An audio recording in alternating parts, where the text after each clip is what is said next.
Ir akimirkai abu grįžtam pusę metų atgal, maždaug plus minus, su prisiminimu to žmogaus, kuris atėjo į šitą procesą, kuris nežinojo to, ką žino dabar, arba buvo pamiršęs, o dabar pajauti save šiandien. Ir abu tiesiog prisimenam, kam šiandien susitikom, o tiesiog pasidalinti tiesa. Tai jeigu prieš 6 mėnesius, va tas Viktoras dabar tavęs klausytųsi, kuris buvo prieš 6 mėnesius, kažkur, man atrodo, jeigu neklystu, ne? Ką jis galvotų apie tą žmogų, kuris šiandien čia sėdi? Sakytų, pagaliau tai padarėjai. Susidūrėjai su savo tais demonais išgalvotais, tuo kaupimu vidiniu. Ir noras visą laiką buvo, ne visą laiką, jau buvo keletą metų susidurti su tais, tik tai buvo baimė susidurti kažkokiu tai įsivaizdavimu, kad čia labai esu išskirtinis ir turiu labai išskirtinių kažkokių baimių, demonų, kur tai tikrai paaiškėjo, kad tai visiškai yra niekis. Atrodė, kad atsibodo kaupti kažkokias tai emocijas, kažkokius tai neaiškumus, nes viskas būdavo atidama, kaip turėsiu laiko, arba kaip norėsiu, toksai savo pasiteisinimas. Ir tas taškas buvo, kai tiesiog supranti, kad negerai. Tai gal užstrigę savo mintyse buvo labai. Tai jeigu tai pažiūrėtum, taip žinai, iš arti, va į tą savo gyvenimą prieš tuos 6 mėnesius, kuris laikas, kuris tęsis, koks buvo tas skausmas, kurio gal net kiti nematė? Galbūt kiti ir matė ne tą skausmą, o mano tokį buvimą su savimi, nieko neišleidimą, aš tiesiog susirasdavau būdų tiesiog būti savimi ir vėl toliau kaupti, analizuoti pačiam savo tuos dalykus kažkokius, net tarkim, net ne konkrečius dalykus, tiesiog gyventi su tų jausmu, kad kažkas negerai, blogai jaučiuosi, kodėl aš blogai jaučiuosi, tiesiog tada buvo kažkas negerai, jausmas, kažkas negerai. Aš taip nenoriu, aš supratau, kad aš taip nenoriu, aš noriu gilintis, noriu įspręsti savo tos veiklos, kaip sakau, tą visą dumblą iškelti į paviršių ir susidoroti. Taip, nes toksai, net nemokėjau gal, tarkim, elementariais dalykais pasidžiaugti, nebemokėjau, buvau pamiršęs, kaip džiaugtis elementariais dalykais. Tas jausmas toksai, kai jau dabar suprantu, tas toks jausmas, kai žmonės paneria į liūdesį ir juos aplanko blogos mintys kažkokios. Ir tos blogos mintys skaudina ir žmogus galvoja, kad jam skauda, realiai skauda, bet iš tikrųjų skaudina tos blogos mintys. Ne situacija, ne aplinkiniai, o pati tas jausmas, pats tos mintys. Ir manau, kad žmonės iki galo ir nesupras, kol nepajaus šito dalyko. Kokį melą apie save nešiojasi daug metų? Kad kam aš čia turiu pasakot, tas savo skaudulius kažkokius, niekas nesupras ir niekam neįdomu, atrodo. Ir aš dabar dar prieš mūsų pokalbį pažiūrėjau tą pirmą atsiliepimą tavo, kurį tu rašei po 3 mėnesių. Nežinau, ar tau pačiam lengva prisiminti pirmą sesiją, bet tu tame atsiliepime rašei, kad jau po pirmos sesijos jauteisi kaip vėžys iš kiauto išsinėręs, kažkoks ūgtelėjęs, kažkoks savo gyvenimo šeimininkų lyg pasijautei. Tai gal gali papasakoti savo patirtį per visas, nežinau, turbūt sunku atsiminti visas, nes mes daug tų sesijų turėjom, tai buvo 6 mėnesių kelionė, ne? Man asmeniškai tai buvo kaip meno kūrinys kiekvieną kartą ir aš jausdavaus tokia, o Dieve, kaip norėčiau, kad visi pamatytų šitas sesijas, nes su tavim tikrai man buvo be galo gera ir lengva dirbti. Bet gali tu iš savo patirties, kaip tau tai buvo papasakoti. Kiek Pradedant pirmąją tą sesiją, tai iš tikrųjų nuėmėm bloką dieną ir toks jausmas, kad tiesiog pusės krūtinės aš pradėjau pusę krūtinės savo kvėpuoti. Ir aš galvau, ar tai yra tos dienos jausmas, bet ne, tai mane lydėjo visą laiką iki kitos sesijos, kol mes atblokavom kitus dalykus ir pradėjo nuo manęs tiesiog kristi kaip kokie, nežinau, kokie šarvai, kažkokie kaip, ir tiesiog pradedi kvėpuoti ir galbūt tas toks dalykas, kad ne viskas iš karto nukrenta, tu supranti, kad ta prasme tai yra, kad padeda ir tas toksai laukia net tos kitos sesijos, kas dabar atsilaisvins, kas dabar ir tiesiog pradedi kvėpuoti. Jie tokie, sakau, kaip kokie šarvai kažkokie, kaip našta kažkokia. Tiesiog iki kitos sesijos tai ir vaikščiau realiai tas 2 savaitės. Viena pusė kvėpuodamas, o kita. Jo, tas kvėpavimas labai graži tavo, tas išsireiškimas, tas kvėpavimas reiškia gyvybę, ar ne? Taip. Kvėpuoju, gyvenu, kažkokios gyvybinės energijos tekėti, ar ne, pradėjo nusimeti, sakai, šarvai. Tai jo, tai kaip pasikeitė tavo santykis su savim per visą šitą laikotarpį? Kaip jis keitėsi, kaip jis rutuliavosi? Tai ilgas procesas ir aš negaliu sakyti, kad aš jau su savim moku, bet aš labai didelis žingsnis dedu ir kiekvieną, gal net ne kiekvieną dieną, bet tikrai kliaujuosi savo pajūčiais, savo kūno pajūčiais ir man padeda tai priimti sprendimus kiekvieną dieną, dažnoje situacijoje. Ir tiesiog prieš inicijuodamas ar kažkokį pokalbį, ar kažkokį veiksmą, aš pirmiausia savęs pasiklausiu, kaip aš reaguoju. Galbūt, jei kažkoks yra darbas ar kažkoks projektas ir aš tiesiog ne tai, kad klausimas, ar man imtis ar nesiimti, bet gal labiau išsiaiškinu, kaip aš tai noriu padaryti, kokiu būdu, kuris būdas mane tenkina. O jeigu pasirodo, kad būna darbinio atžvilgiu tokių projektų, kur aš, tarkim, kažkoks atsiranda klientas, kur tiesiog, jaučiu, kad aš tiesiog su juo nenoriu dirbti, nes man tai yra tiesiog našta ir tiesiog aš tai ir paleidžiu. Man myliau ir dirbti ir paprasčiau viskas einasi. Neinu per save.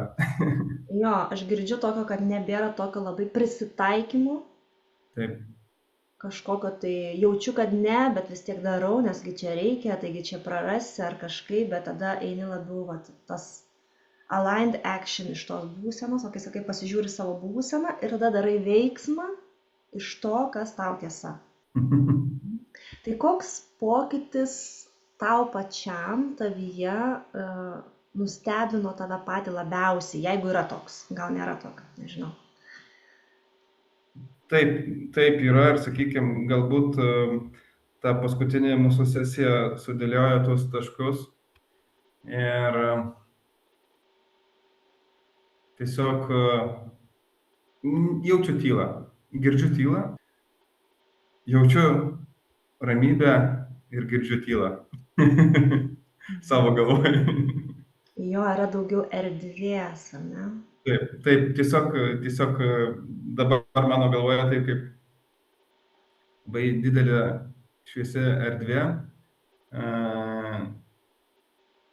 tolimesniem gal pokyčiam ir tolimesniem veiksmam ir darbam.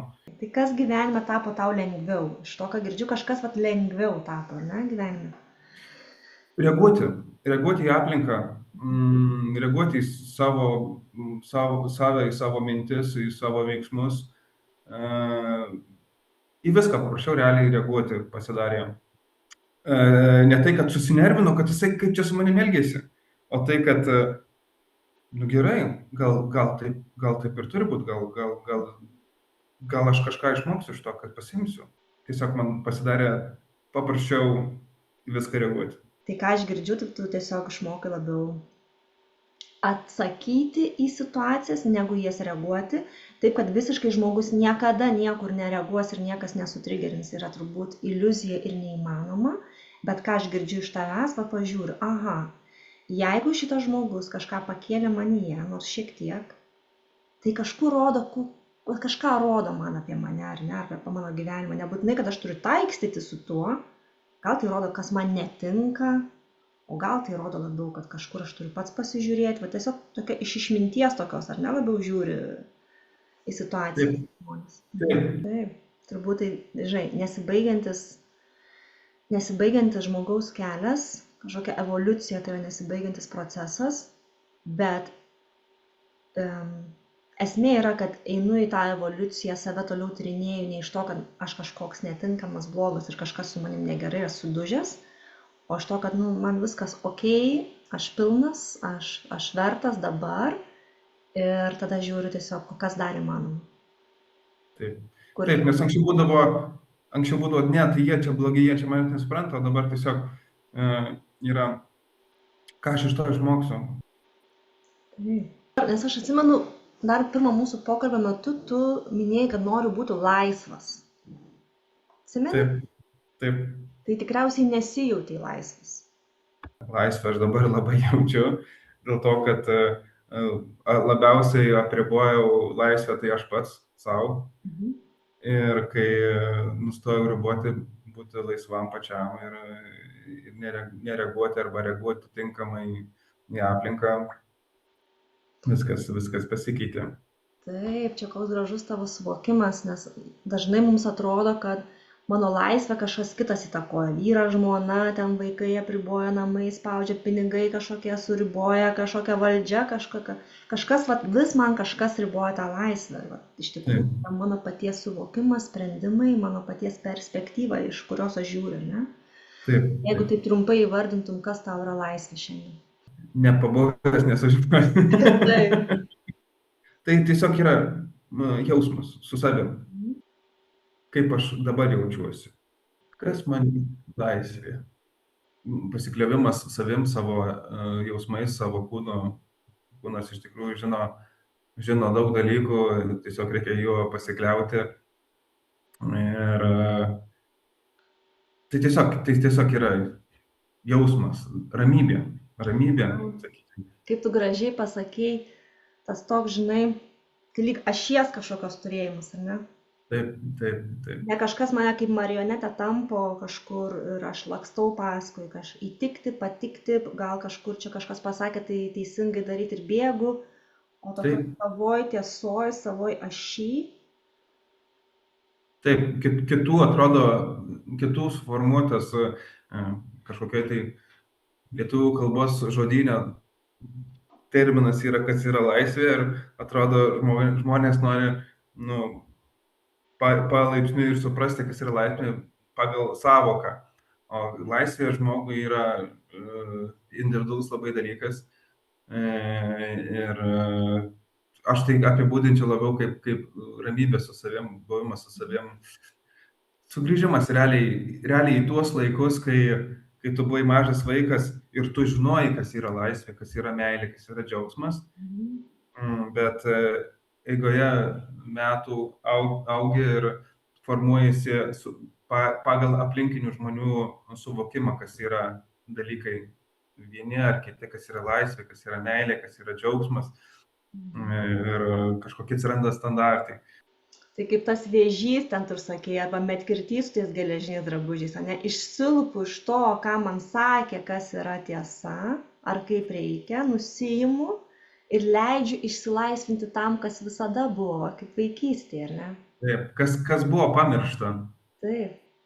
Ir reikia laiko reikia, gal todėl pasimetamės ir turėjom tas sesijas, bet tikrai reikia laiko suprasti, dirbti su savim. Čia net ne darbas su savim, čia yra Buvo tikrai savaičių, kai atrodė darbas su savim, tai labiau su jausmais, bet tai turi ateiti, vieną dieną tiesiog ateina natūraliai. Mhm. Tas Ir klik toks, ar ne? Aha. iš vis tiek gyveni pagal standartus kažkieno sukurtus ir kai galiausiai tu nesivadovauji kitų standartais, tu tiesiog pats pajauti, kas yra tavo standartas. Mhm. Jo. Tai, ką aš girdžiu, ką dabar tu pasakoji, man primena tokią vieną, kaip aš matau saviugdą. Aš čia labiau galvoju ne tai, kad saviugda, ne darbas su savim, o atsiugdyti, atsidirbti su savim. Nusiimti tai, ko, tiesiog kas ne tavo, o labiau leisti atsiskleisti tam, kas visada buvo, ar ne? Taip. Ir čia toksai reikia atsimokinti labiau. Taip. Sugrįžti. Tai, ką visą laiką mokėjai natūraliai. Taip. Tai jeigu, Viktorai, šitie 6 mėnesiai, toks, žinai, klausimas toks kaip iš, nežinau kur, bet taip pat sugalvojau, jeigu šitie 6 mėnesiai būtų knyga, kaip jinai vadintųsi? Statau miestą. Ir kodėl būtent tai? Statau miestą. Todėl, kad pastatyti miestui, pastatyti bet kuriam, tarkim, ar projektui, ar namai, ar kažkokiem tai santykiam reikia statymo, kažkokio tai pamato. Namas be pamato ne namas. Mano vaikystės tokia vizija buvo noras pastatyti miestą žmonėm vieninčiam vertybės, tikslus tokius pačius, utopinį miestą. Supratau, kad tai nereikia fizinio miesto statyti, tai reikia pastatyti miestą savyje, kur galbūt ne viskas idealiai veikia, bet veikia su kažkokiu tai aukštesniu tikslu, vizija į save, į kitus žmonės. Taip.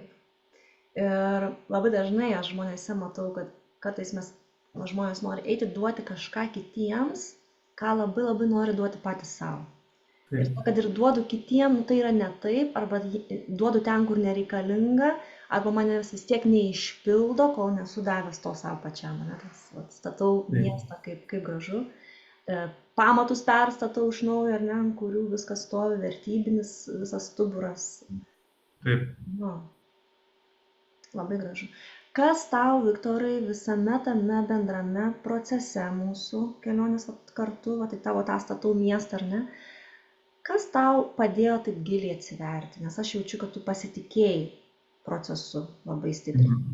Tai pirmiausiai noras, vidinis noras savo padėti, visišku pasitikėjimu ir atvirumu.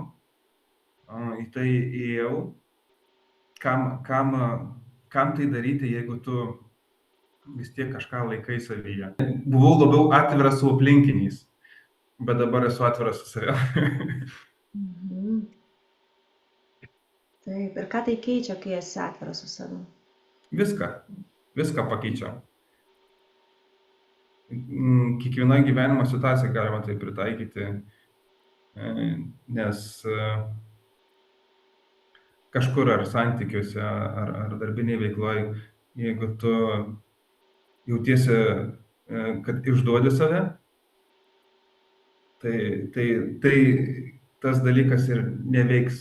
Bet jeigu tu esi atviras su savim, atviras su kitais, kaip tu jautiesi, kaip tu galvoji, tai visai kitokį atneša aiškumą ir galbūt natūralią atranką atsirenka visi procesai, dalykai, neigiami dalykai nukrenta, neapsikrauna kažkokiais neigiamis dalykais, geri dalykai ateina, pasilieka.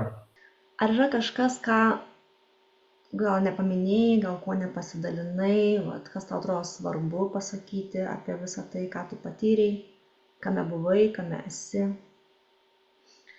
Nežinau, gal labiausiai man pačiam atėjo atsakymai, aš daugybę metų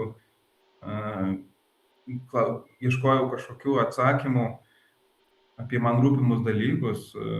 Galbūt labiausiai kalbėčiau apie sielą. Jau minėjau apie tą religiją, kad visą laiką būdavau religijoje, man, katalikas, bet man kaip ir į Dievą tikiu, bet man kažkas ten negerai. Ir jaučiu, kad kažkas negerai. Ir galbūt pradėjau žvelgti giliau, nes mane tos domindavo temos. Aš tarkim, socialinius tinklus programėlės žiūrėdavau kažkokius tai ten apie senovės civilizacijas, apie tikėjimus. Man tiesiog atėjo mano aiškumas. Atėjo toks dalykas, kad wow, kad galbūt nesu aš teisus, ar nesu aš klystu, bet pradėjau susirasti informaciją apie savo tiesą.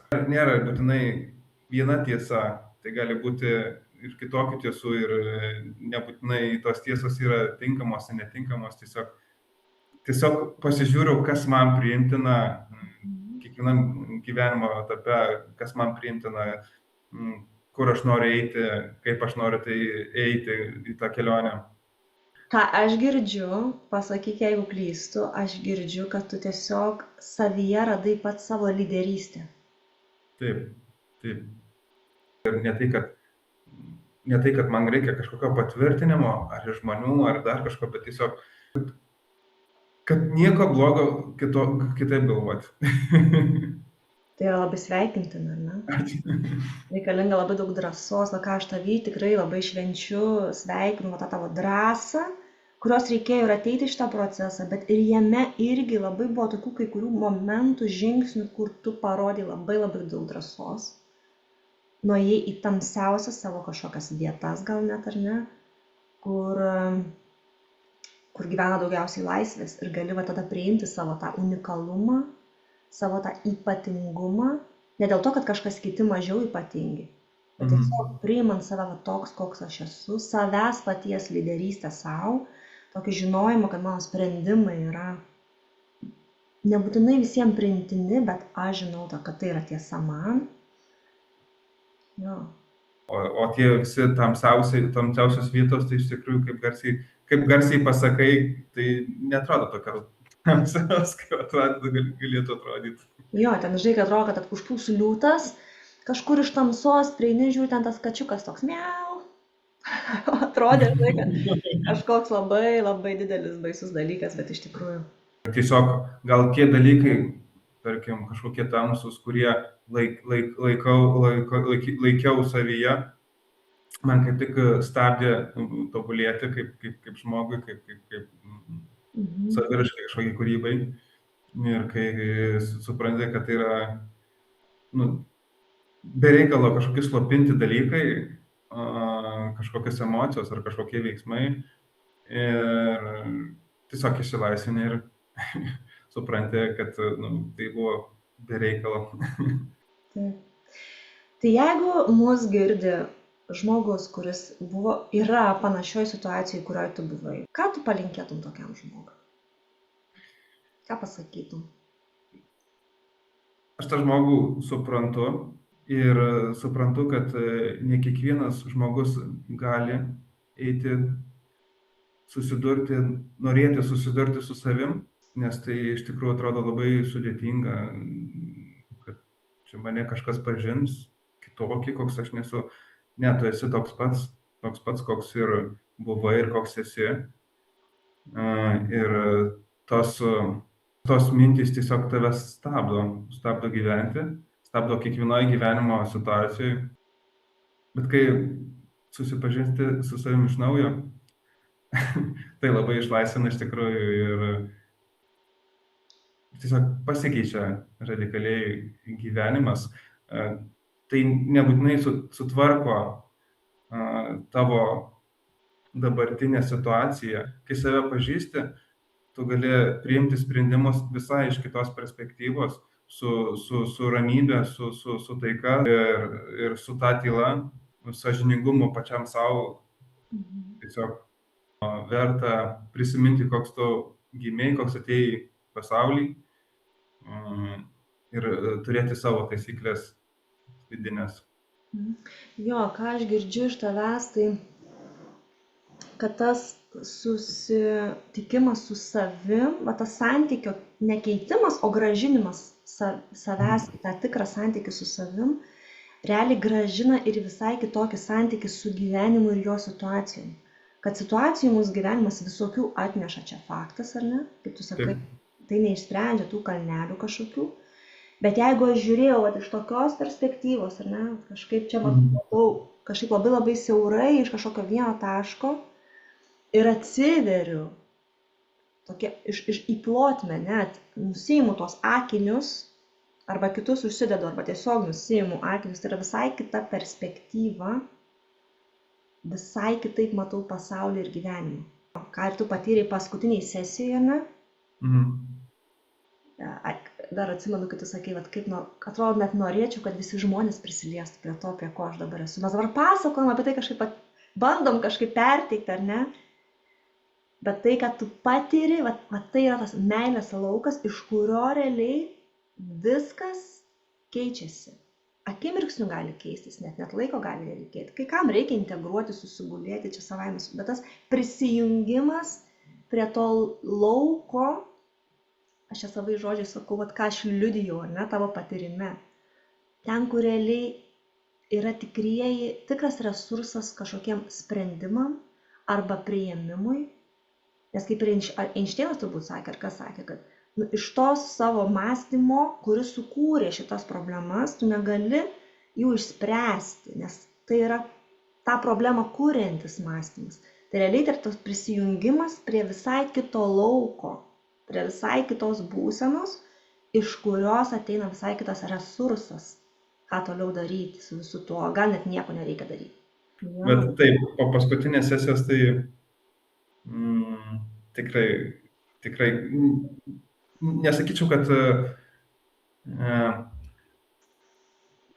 mes 6 mėnesius ėjom ir paskutinė sesija atvėrė viską, ne, tiesiog paskutinė sesija atrakino galbūt paskutinės tas duris į tą vidinę šerdį, tokią norą tiesiog dalintis tuo buvimu, tą energiją, tą ramybę. Ir taip, ta paskutinė sesija buvo tokia kaip paskutinių durų atidarimas į save. Ryškia ant torto, ar ne? Taip. Ir po tos sesijos aš vis dar neįtikėtina man pačiam, bet aš realiai kiekvieną dieną atsikeliu su ta energija, su ta šviesa, su ta ramybė, su savim, ir iš tos ramybės pradedu dieną. O, geras. Ir aš jaučiu, žinai, dabar mes kalbamės, aš jaučiu tavo tokią kaip vidinę šypseną. Tokį, žinai, kad, kaip saulė, žinai, iš kažkur, ten sklinda kaip saulė, tas toks lengvumas, ta ramybė, ta tyla, toks, žinai, toks nusišypsojimas gyvenimui. Taip. Ir iš tos būsenos eiti į dieną, ne? Taip. Buvo tų sesijų, kur tu labai gerai jautiesi ir atsikeli ryte ir startuojasi, atrodo, reikia vėl sugrįžti tą sesiją, o dabar tiesiog man tokia būsena. Taip, jinai visada prieinam. Taip. Kaip manai, baigiam jau, ar dar ką nors nori pasakyti? Tokį, žinai, užbaigiamai sakinį, kokį nors riešk. Ačiū tau už tą kelionę.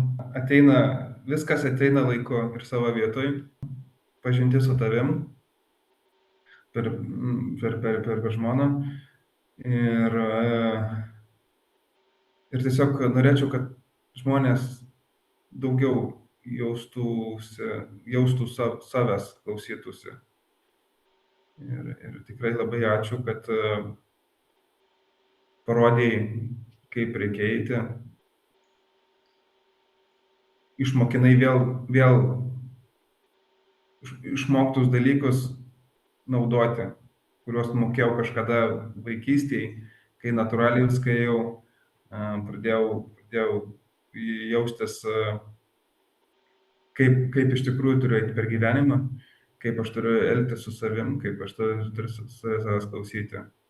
Bet tai reikia pajusti, kad bent kartą gyvenimą pajusti tą tokį dalyką, kad ir tą šarvo nukritimą, svorio, sunkumo kažkokio, kad suprastum, kad aš galiu kažką pakeisti. Taip. Ir aš dabar tavęs klausau, žinai, tau net nereikia apibūdinti to, tai labai jaučiama. Būsena, jinai jaučiasi, jinai yra užkrečiama. Aš, pavyzdžiui, negaliu nesišypsoti dabar klausydama tavęs, ar ne? Vis tiek sklinda ta ramybės. Tai aišku, kad žmogus nemeluoja, kad jis va taip ir jaučiasi. Tai yra ta būsena ir įsivaizduoja, kad va tokie žmonės kaip tu, jie užkrečia visus aplinkinius, visai kitą būseną ir kokį pasaulį mes tada kuriam. Tai ačiū tau labai, Viktorai, už tavo per visą tą procesą drąsą, gerumą, gilumą, atvirumą, nuoširdumą, tavo moralę, tavo aukštus standartus, tavo pasitikėjimą, tavo gylį. Tikrai labai gera buvo tave lydėti šito kelionį ir dėkoju tau. Ačiū tau. Padėkokim žmonai, žinai, per kurią tai įvyko. Taip.